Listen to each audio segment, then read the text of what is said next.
المشكله مش في الجمهور، المشكله مش في الجمهور، المشكله لما يكون في معلق رياضي يطلع في تغريده يبغى يسمي بطوله العرب بطوله الجزائر.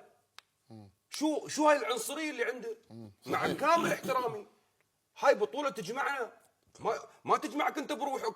الشيء الثاني، اعلامي رسمي اساءات في حساباته لقيادتنا ولا لدوله الامارات، رسمي، حساب رسمي. خطأ. انت نعم. شو خليت للجمهور؟ ما خليت شيء.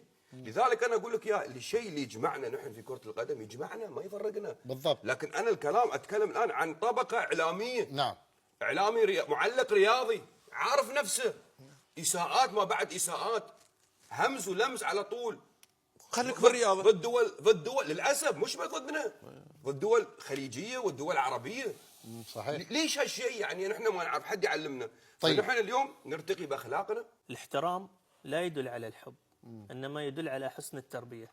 احترم إن لم تحب، باختصار. صحيح.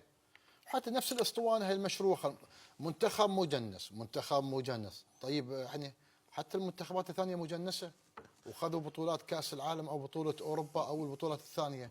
عبد الله حتى انت لاعيبتك كذلك، حتى لاعيبتك انت لا تزعل منهم، لا يجدون اللغه العربيه، ما في مشكله، نفس الشيء يعني، اللهم بالاسم بس عشان ما ادخل في امور ثانيه وفي زعل يعني. عبد الله تروح بعيد، المنتخب الفرنسي اليوم، المنتخب الفرنسي على نعم مستوى صحيح. العالم، على مستوى العالم، بالضبط. كم لاعب افريقي فيه؟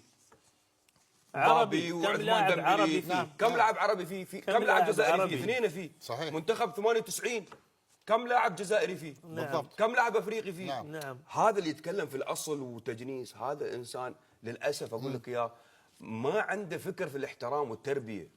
هذا منتخب للأسف. يمثل علم بلد، احترم عشان الناس تحترمك.